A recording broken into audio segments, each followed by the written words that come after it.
दोस्तों नमस्कार, स्वागत है एक बार फिर से देश और दुनिया की तमाम बड़ी खबरों में। यदि आपने अभी तक चैनल को सब्सक्राइब नहीं किया है कृपया चैनल को लाल बटन दबाकर सब्सक्राइब करें और घंटी बटन भी दबा दें। ये पहली बड़ी खबर है। कांग्रेस पार्टी ने अखिलेश यादव को दिया भारत जोड़ो न्याय यात्रा का निमंत्रण, नीतीश कुमार को खोकरा। अब दोस्तों को मना रही कांग्रेस पार्टी। दरअसल कांग्रेस पार्टी ने भारत जोड़ो न्याय यात्रा के लिए समाजवादी पार्टी के प्रमुख और यूपी के पूर्व मुख्यमंत्री अखिलेश यादव को न्योता दिया है। अखिलेश यादव ने भी निमंत्रण स्वीकार करते हुए पार्टी को यात्रा के लिए बधाई दी है। कांग्रेस का ये कदम तब सामने आया है जब हाल ही में अखिलेश यादव और कांग्रेस के बीच में सीट शेयरिंग को लेकर नाराजगी सामने आई थी। इसके अलावा बिहार में नीतीश कुमार को खोने के बाद कांग्रेस पार्टी अब ज्यादा सतर्क हो गई है और उसे लोकसभा चुनाव से पहले अपने दोस्तों से बिगड़ने का डर सता रहा है। एएनआई की रिपोर्ट के मुताबिक कांग्रेस अध्यक्ष मल्लिकार्जुन खड़गे ने 16 फरवरी को उत्तर प्रदेश पहुंचने पर राहुल गांधी की भारत जोड़ो न्याय यात्रा में शामिल होने के लिए समाजवादी पार्टी के प्रमुख अखिलेश यादव को निमंत्रण पत्र भेजा है।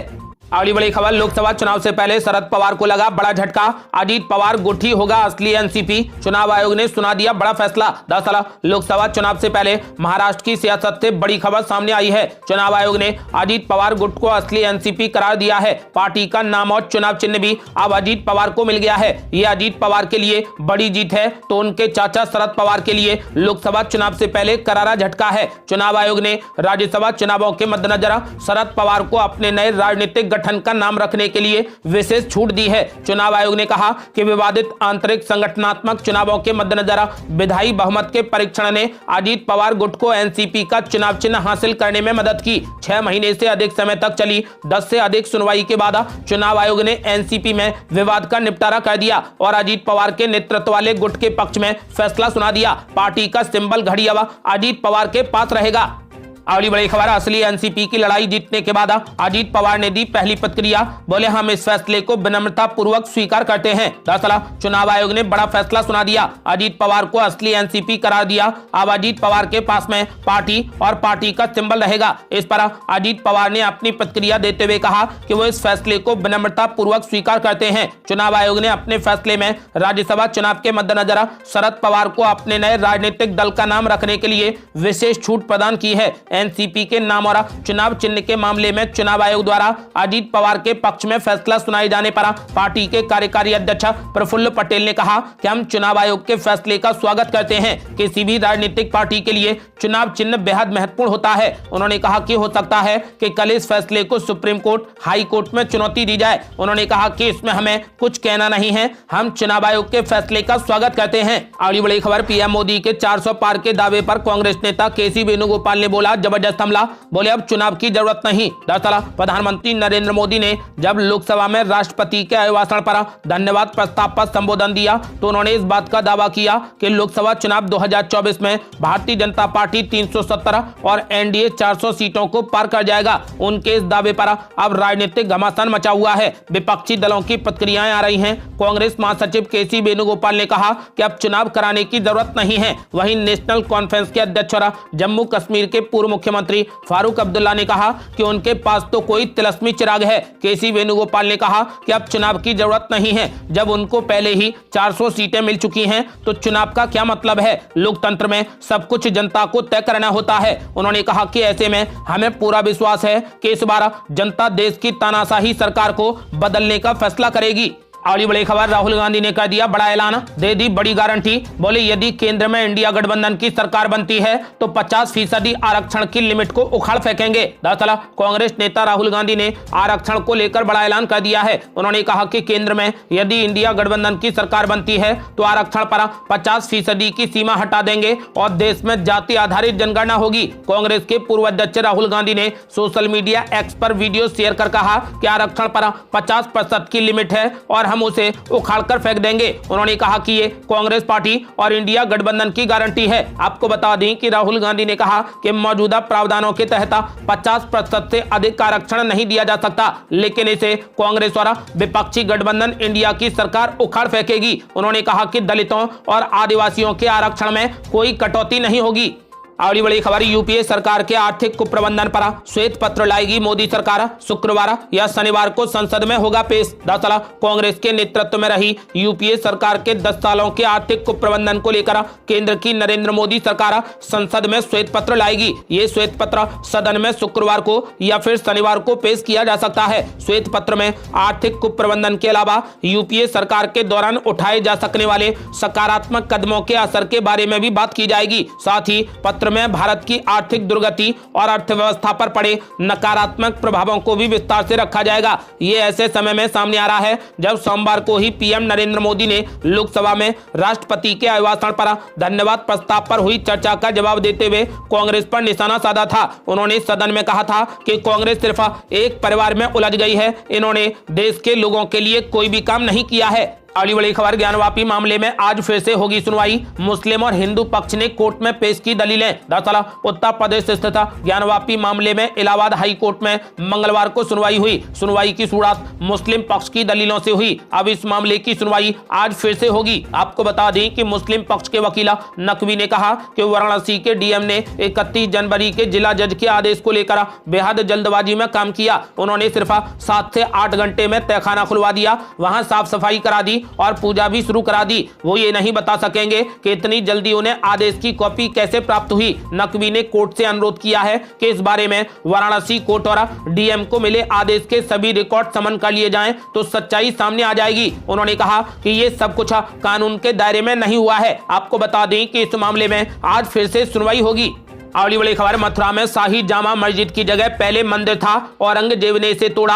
आरटीआई रिपोर्ट में किया गया बड़ा दावा। दरअसल मथुरा की शाही जामा मस्जिद को लेकर बड़ा दावा किया गया है। ये दावा आरटीआई एक्टिविस्ट अजय प्रताप सिंह ने किया है। उनका कहना है कि श्री कृष्ण जन्मभूमि के पास में बनी शाही जामा मस्जिद की जगह पहले मंदिर था। ये जानकारी आरटीआई के तहत आई है। आरटीआई के तहत मिली जानकारी से पता चला है कि उस जगह पहले कटरा केशवदेव मंदिर हुआ करता था, जिसे बाद में औरंगजेब द्वारा ध्वस्त कर दिया गया और मस्जिद के रूप में प्रयोग में लाया गया। आरटीआई एक्टिविस्ट अजय प्रताप सिंह ने सूचना के अधिकार के जरिए पुरातत्व विभाग से मथुरा की शाही जामा मस्जिद की जानकारी मांगी थी। प्राप्त जानकारी के अनुसार पुरातत्व विभाग ने जवाब दिया कि शाही जामा मस्जिद की जगह कटरा केशवदेव मंदिर था। आरटीआई से मिली सूचना में, जिसे ब्रिटिश हुकूमत काल के गजट 1920 का हवाला दिया गया है, ये दावा निकल कर आया है कि मथुरा की शाही जामा मस्जिद के स्थान पर कटरा केशवदेव मंदिर था, जिसे औरंगजेब ने ध्वस्त कर दिया था।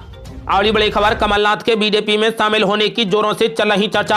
अब कैलाश विजयवर्गीय ने दे डाला बड़ा बयान। दरअसल पूर्व मुख्यमंत्री कमलनाथ की बीजेपी ज्वाइन करने की अटकलें चल रही हैं। इस पर कमलनाथ ने अपना रुख पहले ही साफ कर दिया था और अब बीजेपी के नेता और मंत्री कैलाश विजयवर्गीय का बड़ा बयान सामने आया है। कैलाश विजयवर्गीय ने कहा कि हम कमलनाथ जी को क्यों लेंगे, आदमी बाजार में जाएगा तो ताजा फल लेगा या फिर बासा फल लेगा। कैलाश विजयवर्गीय ने कहा कि कमलनाथ के लिए बीजेपी के दरवाजे बंद हैं, अगर वो आना भी चाहेंगे तो उनके लिए हमारे दरवाजे बंद हैं। लोकसभा चुनाव में अब कुछ महीने ही शेष हैं। मध्य प्रदेश में भी इसको लेकर बीजेपी ने तैयारियां तेज कर दी हैं, जहां पर 29 सीटें हैं। तैयारियों को लेकर कैलाश विजयवर्गीय ने कहा कि बीजेपी आगामी लोकसभा चुनाव में प्रदेश की सभी 29 सीटों पर जीत हासिल करेगी और इस बार के चुनाव में बीजेपी मोदी जी के नेतृत्व में अब तक की सबसे ज्यादा सीटें हासिल करेगी। कैलाश विजयवर्गीय बीजेपी के महासचिव रहे हैं। उन्होंने 2023 के विधानसभा चुनाव इंदौर 1 सीट से चुनाव लड़ा था। आपको बता दें कि फिलहाल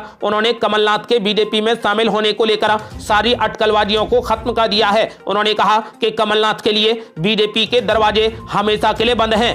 अगली बड़ी खबर, कांग्रेस नेता आचार्य प्रमोद कृष्णम ने कर दिया बड़ा ऐलान। बोले भाजपा में जाना कोई गुनाह नहीं है, यदि पीएम मोदी से मिलना गुनाह है तो ये गुनाह मैं बार बार करता रहूंगा। दरअसल भारतीय राष्ट्रीय कांग्रेस की उत्तर प्रदेश इकाई के नेता आचार्य प्रमोद कृष्णम ने लोकसभा चुनाव से पहले भारतीय जनता पार्टी में शामिल होने के सवाल पर बड़ा बयान दिया है। उन्होंने कहा कि भाजपा में शामिल होना कोई गुनाह नहीं है, राजनीति संभावनाओं का खेल है। अभी ना तो मैंने कुछ छोड़ा है और ना ही कुछ पकड़ा है। ये पूछे जाने पर कि वो कौन सी लोकसभा सीट से तैयारी कर रहे हैं, तो आचार्य प्रमोद कृष्णम ने कहा कि मैं अभी कल्की धाम के शिलान्यास की तैयारी कर रहा हूं। ना तो मुझे किसी ने बीजेपी में शामिल होने के लिए कहा और ना ही मैं किसी के पास इसके लिए गया। कांग्रेस से निष्कासन के सवाल पर आचार्य प्रमोद कृष्णम ने कहा कि वो चाहे तो सजा दे सकते हैं, मुझे अब तक कोई भी नोटिस नहीं मिला है। इससे पहले आचार्य प्रमोद कृष्णम ने उत्तर प्रदेश के मुख्यमंत्री योगी आदित्यनाथ से मुलाकात की। इस मुलाकात पर आचार्य प्रमोद कृष्णम ने कहा कि आज मैं उत्तर प्रदेश के मुख्यमंत्री योगी आदित्यनाथ से मिला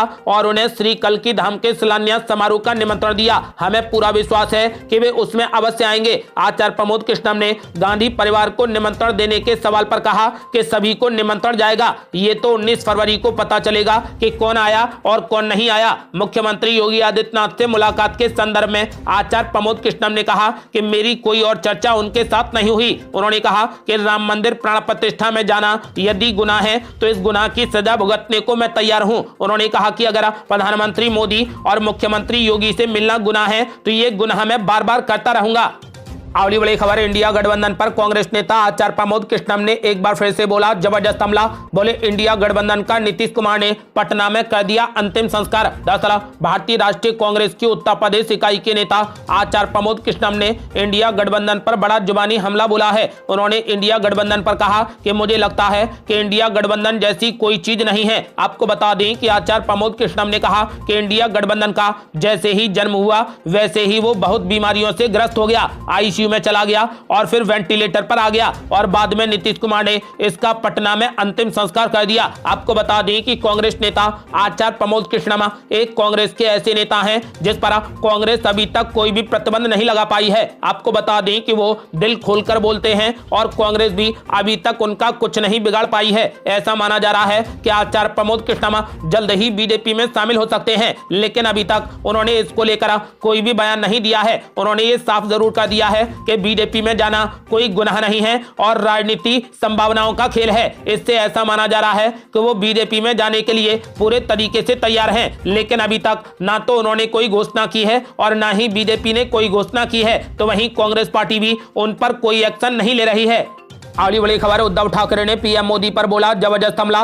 बोले देश की दिशा तय करेगा महाराष्ट्र, दिल्ली से टकराएगा भगवा तूफान और तानाशाही को उखाड़ फेंकेगा। दरअसल शिवसेना यूबीटी के प्रमुख उद्धव ठाकरे ने दावा किया कि महाराष्ट्र देश की दिशा तय करेगा और एक भगवा तूफान दिल्ली से टकराएगा तथा तानाशाही को उखाड़ फेंकेगा। मुंबई में अपने आवास मातोश्री में पार्टी कार्यकर्ताओं को संबोधित करते हुए पूर्व मुख्यमंत्री उद्धव ठाकरे ने कहा कि तानाशाही विकल्प नहीं हो सकती और इसे जड़ से उखाड़ फेंका जाना चाहिए। उन्होंने कहा कि महाराष्ट्र देश की दिशा तय करेगा जो तानाशाही को उखाड़ फेंकेगा। शिवसेना यूबीटी में शामिल होने वाले मराठवाड़ा के लोगों को संबोधित करते हुए उद्धव ठाकरे ने कहा कि एक भगवा तूफान दिल्ली से टकराएगा और तानाशाही को उखाड़ फेंकेगा। कुछ लोगों के मन में विपक्षी गठबंधन इंडिया और महाविकास अघाड़ी को लेकर सवाल है, लेकिन विकल्प कहां है। उन्होंने कहा कि तानाशाही विकल्प नहीं हो सकती और इसे जड़ से उखाड़ फेंकना चाहिए। उद्धव ठाकरे ने दावा किया कि भारतीय जनता पार्टी के कई कार्यकर्ता और मुस्लिम समुदाय के लोग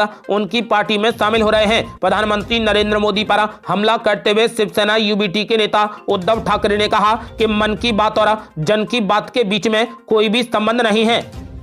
अगली बड़ी खबर, उत्तर प्रदेश में भी नागरिकता कानून की आहट।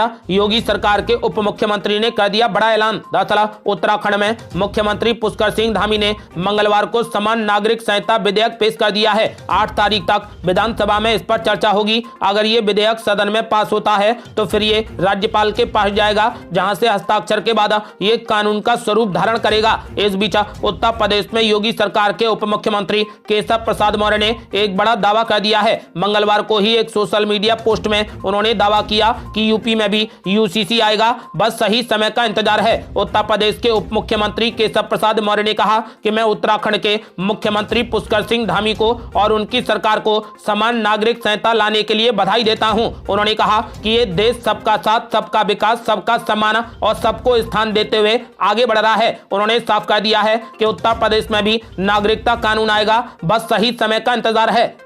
अगली बड़ी खबर, राम मंदिर के प्रस्ताव पर अखिलेश यादव को लगा जोरदार झटका। 97 विधायकों ने किया योगी सरकार का समर्थन। दरअसल उत्तर प्रदेश में विधानसभा का बजट सत्र चल रहा है। योगी सरकार ने मंगलवार को सदन में राम मंदिर निर्माण पर धन्यवाद प्रस्ताव पेश किया। राम मंदिर के धन्यवाद प्रस्ताव पर सपा विधायक दो फाड़ में नजर आए। सदन में समाजवादी पार्टी के 111 और राष्ट्रीय लोकदल के 8 विधायक मौजूद थे। समाजवादी पार्टी के 97 विधायकों ने राम मंदिर धन्यवाद प्रस्ताव का समर्थन किया। वोटिंग होने पर समाजवादी पार्टी के 14 विधायकों ने राम मंदिर पर पेश हुए धन्यवाद प्रस्ताव का विरोध किया। राष्ट्रीय लोकदल के विधायकों का भी समर्थन योगी आदित्यनाथ की सरकार को मिला। बीजेपी विधायक सलम मणि त्रिपाठी ने सदन में विपक्ष पर जमकर हमला बोला। उन्होंने कहा कि राम को काल्पनिक बताने वाले विपक्ष के पास में आज पश्चाताप करने का मौका मिला। मौके को समाजवादी पार्टी के विधायकों ने नकार दिया। आपको बता दें कि फिलहाल अखिलेश यादव को इस पर जोरदार झटका लगा और 97 विधायकों ने योगी सरकार का समर्थन किया है।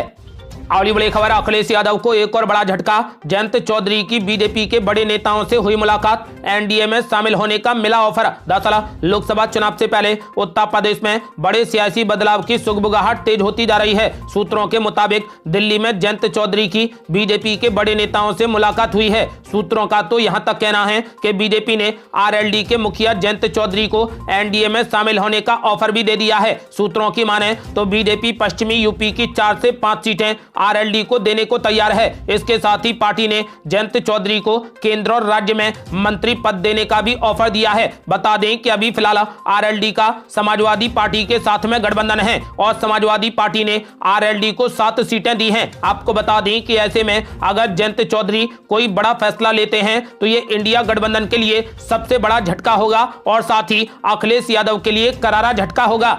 अगली बड़ी खबर, पीए और सांसद के खिलाफ ईडी की रेड पर भड़के मुख्यमंत्री केजरीवाल बोले क्या ये सरासर गुंडागर्दी नहीं है। दरअसल ईडी की कार्रवाई को लेकर दिल्ली में सियासी पारा चढ़ा हुआ है। मंगलवार को दिल्ली के मुख्यमंत्री अरविंद केजरीवाल के पीए विभव कुमार के घर पर ईडी ने रेड की। मुख्यमंत्री केजरीवाल ने दावा किया कि गहन छानबीन के बाद उन्हें कुछ नहीं मिला, एक पैसा नहीं मिला, कोई ज्वेलरी नहीं मिली या किसी प्रकार की कोई संपत्ति नहीं मिली, कोई कागजात नहीं मिला। उन्होंने कहा कि हमारी पार्टी के कोषाध्यक्ष एनडी गुप्ता के यहां से भी ईडी वाले चले गए, वहां भी उन्हें कुछ भी नहीं मिला। मुख्यमंत्री अरविंद केजरीवाल ने कहा कि क्या ईडी किसी के घर में भी ऐसे ही बिना किसी कारण घुस सकती है? क्या ये सरासर गुंडागर्दी नहीं है? इससे साफ होता है कि ये सभी रेड और गिरफ्तारियां केवल राजनीतिक द्वेष के तहत की जा रही हैं। उन्होंने कहा कि भारत देश किसी की बापौती नहीं है, ये देश 140 करोड़ लोगों का है। इस किस्म की गुंडागर्दी लोग कतई भी बर्दाश्त नहीं करेंगे। अगली बड़ी खबर, नागरिकता कानून के खिलाफ विधानसभा में धरने पर बैठा पूरा विपक्ष,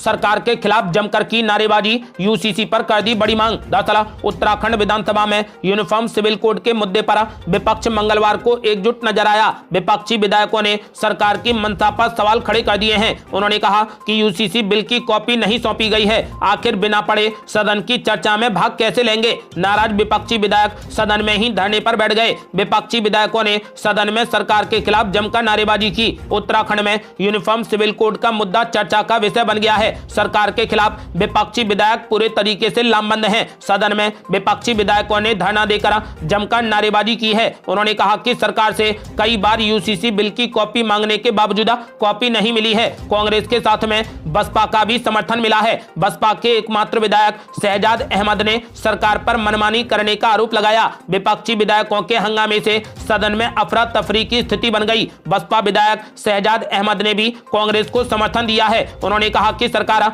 विपक्ष की आवाज को दबाने का काम कर रही है। अगली बड़ी खबर, बीजेपी नेता शुभेंदु अधिकारी ने ममता बनर्जी की पार्टी पर बोला जबरदस्त हमला, बोले हिंदुओं के खिलाफ काम कर रही टीएमसी। दरअसल बीजेपी नेता शुभेंदु अधिकारी ने पश्चिम बंगाल के मुख्यमंत्री ममता बनर्जी की तृणमूल कांग्रेस पर जमकर हमला किया। उन्होंने कहा कि टीएमसी एक भ्रष्ट पार्टी है। पश्चिम बंगाल विधानसभा में नेता प्रतिपक्ष शुभेंदु अधिकारी ने न्यूज एजेंसी एनआई से बात करते हुए कहा कि टीएमसी कोई पार्टी नहीं है, ये भ्रष्टाचारी कंपनी है। उन्होंने कहा कि मुख्यमंत्री ममता बनर्जी और उनके भतीजे अभिषेक बनर्जी की ये प्राइवेट लिमिटेड कंपनी है। उन्होंने दावा करते हुए कहा कि टीएमसी का एजेंडा है कि भ्रष्टाचार करो और तुष्टीकरण करा, हिंदुओं के खिलाफ काम करो। इस एजेंडे पर टीएमसी चल रही है, इनका जाने का वक्त आ गया है। उन्होंने कहा कि जनता तैयार है, हम लोग प्रधानमंत्री नरेंद्र मोदी के सिपाही होने के नाते ना खाऊंगा ना ही खाने देंगे के एजेंडे पर चल रहे हैं। आपको बता दें कि शुभेंदु अधिकारी ने कहा कि अब टीएमसी का जाने का वक्त आ गया है। ये थी अब तक की बेहद बड़ी खबरें। रोजाना की ताजा खबरों को जानने और हमसे जुड़ने के लिए चैनल को लाल बटन दबाकर सब्सक्राइब करें और घंटी बटन भी दबा दें। जल्दी मिलते हैं बड़ी अपडेट के साथ, तब तक के लिए जय हिंद, जय भारत।